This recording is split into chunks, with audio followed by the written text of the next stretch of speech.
Well, hello, my friends. I am so excited and honored to be here with Peter Gros. He is the host for the Mutual of Omaha Wild Kingdom coming up and kind of revamping.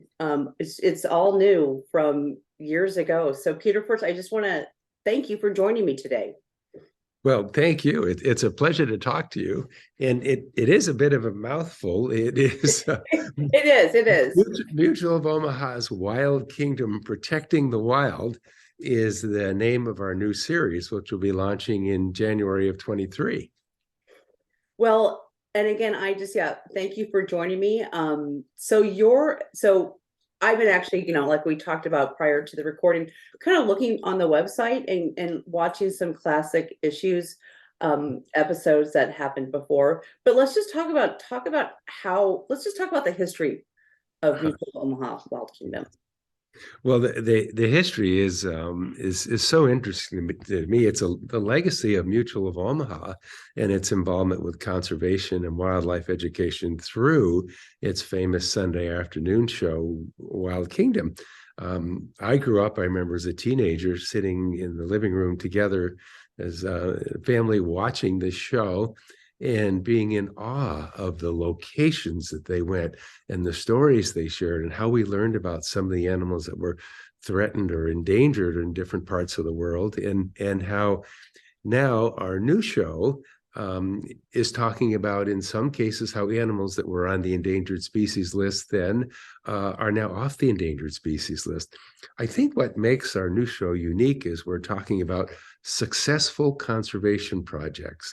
So in the past shows, we've got to hear problems and issues that were happening that were affecting wildlife.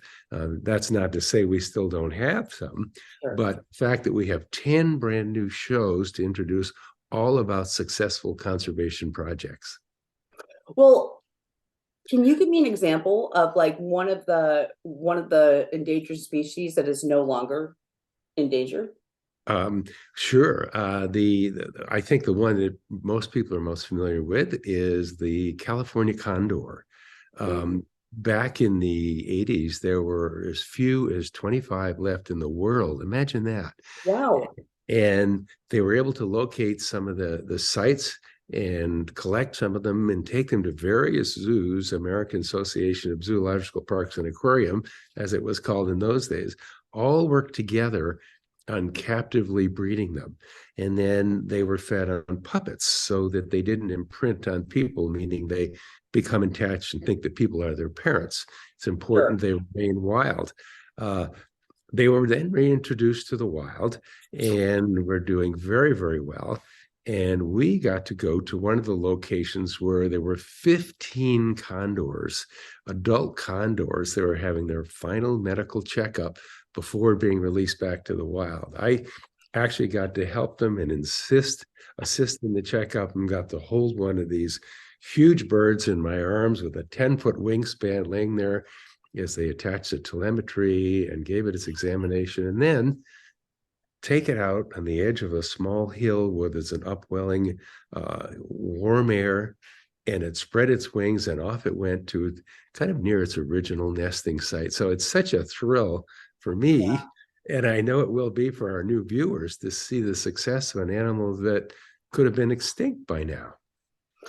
And so you talk about, so at age 15 or when you were a teenager, you remember watching the show. I do as well. That was a thing that was must-see TV for my family, and honestly, probably millions of people around the country. And so from there, kind of walk us through, and then how do you find yourself in this position to now be hosting the show? Well, it was interesting. I was fortunate to be raised in the Hudson Valley, and my grandfather had originally come here to this country as a forester and reforested 3,600 acres of property with deciduous trees and put in palms. And I was surrounded by wildlife. So that was sort of my backyard playground. But then to see Mutual of Omaha's Wild Kingdom and see other parts of the world inspired me to further my education and become more involved in endangered species.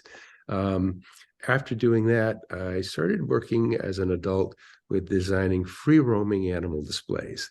One one of which was it was a unique idea at the time, is have exotic animals loose on islands and sort of cage the guests in 40-person Colorado River rafts.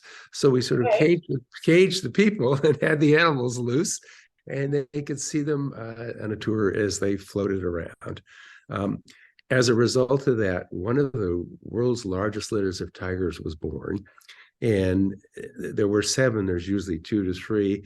And I was able to go into the den box and rotate the babies so they all got the necessary colostrum.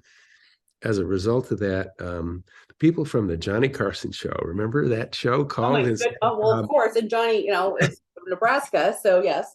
Yeah. yes, invited me down to share this world's largest litter with the public. And I said, when they're strong and healthy enough, and I get to talk about how endangered they are, certainly.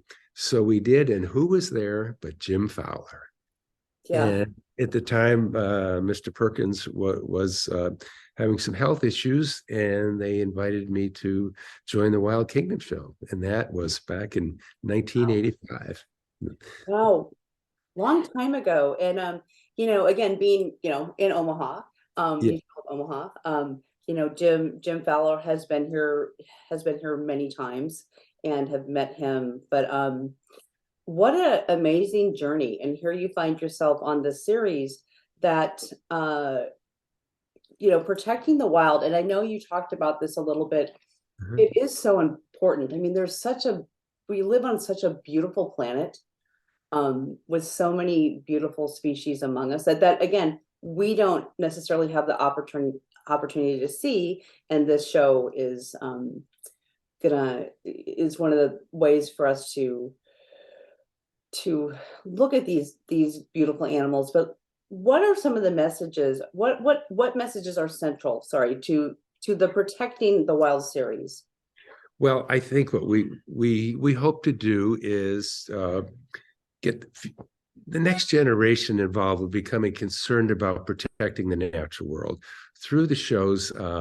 Create some hope and let them see we have had serious problems and that they can be solved, and then also maybe set an example of what they can do locally. If you think of your backyard as more in your backyard, it is habitat. So Yeah. plant things that might attract butterflies, create shelter for animals during the winter.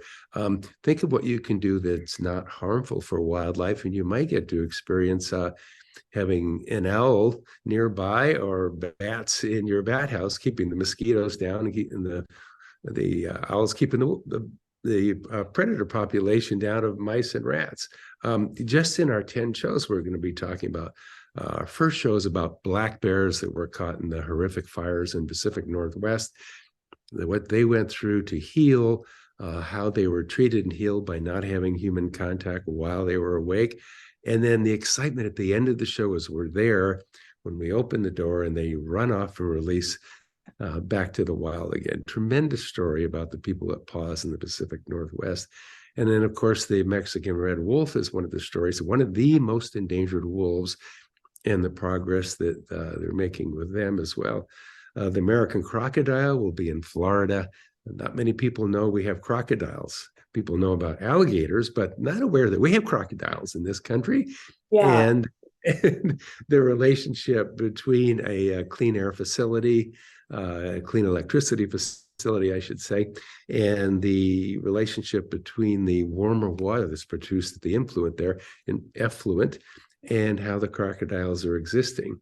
And then one of my favorite stories was about the coral. Florida Yes. has Yeah. tremendous coral issues disappearing because of storms and pollution and disease. And even at the Henry Dorley Zoo, I bet many people are aware that they're growing coral in the back of the zoo, non-diseased coral that someday its offspring can be released and regrown back to the wild. We worked with the Moat Marine, and I got to dive in Key West, and we regrafted coral back to the original reef. So there's so many stories we're telling about the problems that are being solved and what the people have done who have all worked together. And so often it's a government agency, it's a zoos, it's private parties, it's volunteers. Yeah. and people like Mutual of Omaha who are going to be telling the story to affect people's attitudes about what they can do locally and internationally to help preserve wildlife. Yeah. And, again, the planet that we live on and bringing this awareness, it's an education and it's also an awareness of what's happening. And you're looking at what the problems are, but I think the bigger picture is how we can create the possibility of solving the problem or being a part of the future that that makes this planet and the wildlife that was here well before we were in my that Mhm. we're here among them, and how do we help them? So because sometimes we're actually a part of the problem Mhm. with the state that we find these beautiful animals in. So let me ask you this. So I'm kind of looking at my notes here, and let's talk a little bit. Let's talk about the difference of the original Wild Kingdom, and how do you put a spin on that as a host? Because you're kind of stepping into some really big shoes with more. Yes, I am. Fortunately, those really big shoes were kind enough to mentor me and teach Yeah, me yeah, no, for sure. as I work with them. And I have the bigger shoes now, and I'm happy to, Yeah, to share that yeah, no, knowledge with absolutely, yeah. whomever I'll be working with. Um, I think the major difference is that in those days, research was done by having to net an animal and tag it and capture it to study it. Right, In some case, had to be tranquilized with a dart. Um, Most of what we were filming is non-intrusive, other than say being underwater, swimming around, and having a harbor seal come up and play with your fins while you're examining a kelp forest. Um, we film with drones. Sometimes the wildlife doesn't even know it's being filmed. Heat sensitive, motion sensitive cameras can be in place. And one of the shows we're talking about are large cats in Florida and in Southern California, creating causeways so that mountain lions are cougars, panthers, all the same animal, depending on the location, what you call sure, it, pass under the freeways or over the top in a right, large animal pathway to connect their habitat. So the new technology is barely invasive at all, much easier for us to do, and much safer, and gets us so much closer to wildlife, and we can share it with this new digital technology. And I might add that these new shows will be airing on RFD TV and, of yes. course, digital networks as well, as who would know better than you. So we're very proud. It'll be launching in January um, on the 2nd, actually.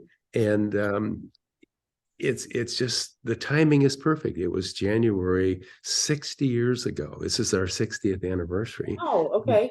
Wild Kingdom started running. And then Wow. again, we'll have a float in the Rose Parade, which will be themed to one of our first shows with the bears that were saved in the Pacific Northwest. And then immediately following that will be the first of the new Wild Kingdom series. So it looks like, okay, so for the first, so you've got like 10 episodes ready, to roll. Is this on a weekly basis or a monthly basis, or how often? I think that's still to be determined. Okay. Okay. But when we will continue to add new shows and new content and new material. And the nice thing about it is people have questions about what they've seen or what's coming up. They can just go to wildkingdom.com and we'll be there to have a continued rapport with the viewers. Yeah, and again, I've been on your website, and there's so much information there, including you can watch some classic Mhm. shows from way back when, even the first episode that I was watching earlier today, which was just, it was just fun and interesting, and brought me back. Um, but we've come so far to, again, like you said, with the technology and everything, and how you're able to interact with these animals, and be it non-invasive and not, which is beautiful. Yeah.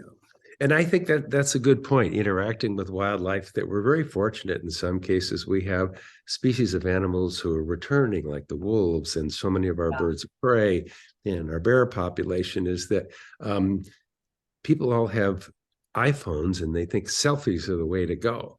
And I'm here to say that when you're in a national park or even in your backyard or near wildlife, this is not selfie time. The best way to enjoy wildlife is to get a pair of binoculars, get up close to it that way and see it at a distance, make the connection. Take your young family out early on for local walks near, identify what's in a stream, then maybe some time in the woods, get them hooked on spending time with wildlife, some backpacking, and then maybe some camping. I think that it's so important that we have a balance. It's healthy for us physically and mentally to be spending time in nature, Sure. as well as what you and I are doing right now, the way we're communicating. Yeah. So let me, I do want to ask you this. We have a few more minutes, but what are your favorite, and I would, what's your favorite animal or animal species? You might see from my background, I have a lot of elephants around me. So they're near and dear to my heart, but Uh, what are and yours? I see you have interest in flora and fauna Yes, yeah, yes, yes. behind you there. I don't know. I've been so fortunate to travel in so many places around the world and meet with biologists and researchers and scientists who have taught me what they know when we're there to film.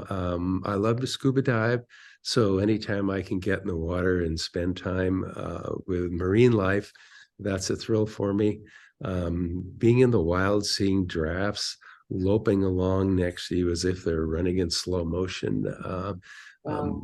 Being near elephants, 8,000-pound animals that can quietly walk past your tent in the night, barely making any noise at all, is an amazing life experience.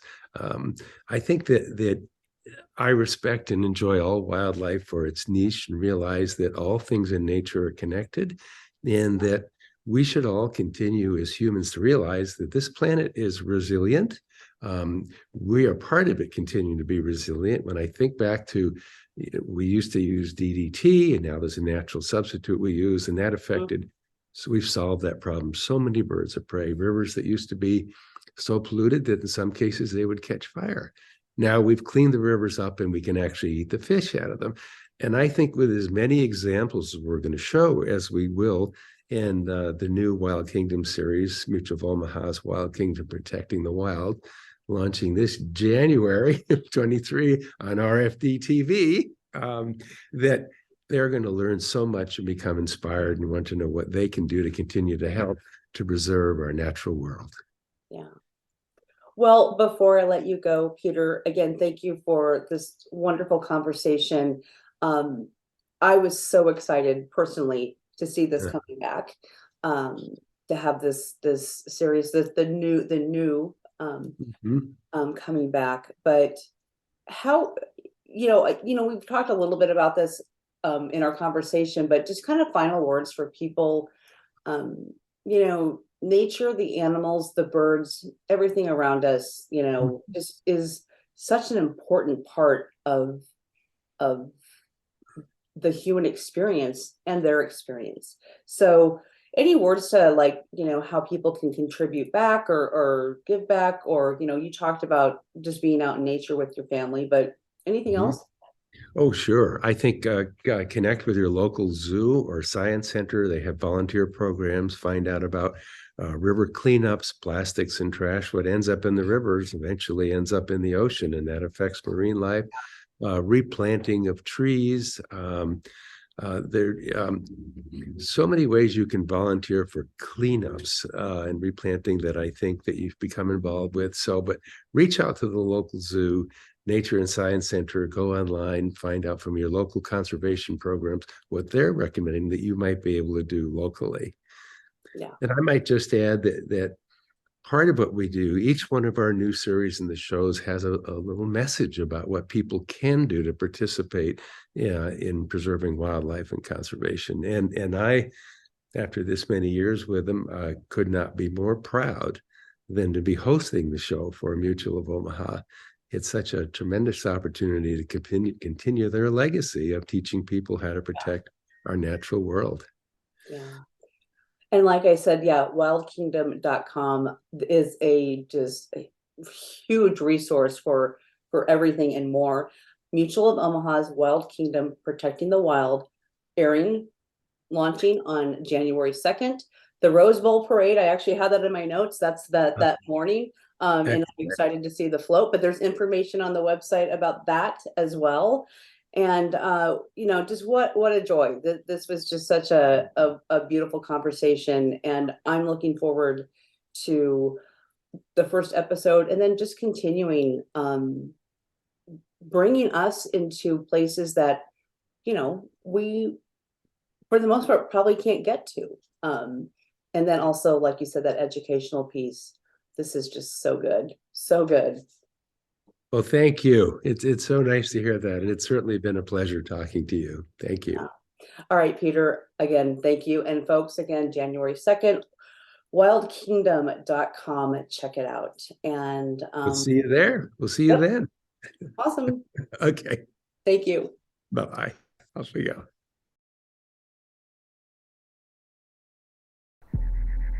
Ask yourself this question. The next time you see a corner of the world untouched by man, will we humans be better off if we save some of what was here before we came? Should we try to preserve this wildlife? Can it be saved through conservation methods? The answer is, it must. If we do, we can ensure for those who follow us that there will always be a wild kingdom. It was such a unique idea, producing a show called Wild Kingdom, teaching people about protecting and preserving our national forests and prairies and wild lands. Our wildlife now more than ever needs conservation. With the many organizations that are helping to save wildlife all around the United States. Hi, I'm Peter Gros. I am pleased to announce that Wild Kingdom is back. What we hope to be showing you on the new Wild Kingdom is some of the successes. There were less than 1,000 bison at one point. What are the estimates now? About 65,000 head of bison. He was a scientific breakthrough, the first ever wolf born from artificial insemination for Mexican wolves. There's no greater feeling than to get an animal healthy and to let it go back into a wild area such as this, and we should be doing everything we can to protect. I can see it working, and I think that's what we need.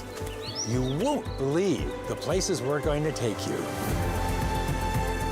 and the wildlife you're going to see. We're getting you behind the scenes. Prepare to be amazed. Things are going to get wild. The more research we do, the more we know, the better we can make decisions in terms of conservation in the wild. With the giant strides of scientists and conservationists and the support of people like yourself, future generations will continue to enjoy the Wild Kingdom. So join us for the adventure on the new Mutual of Omaha's Wild Kingdom, protecting the wild.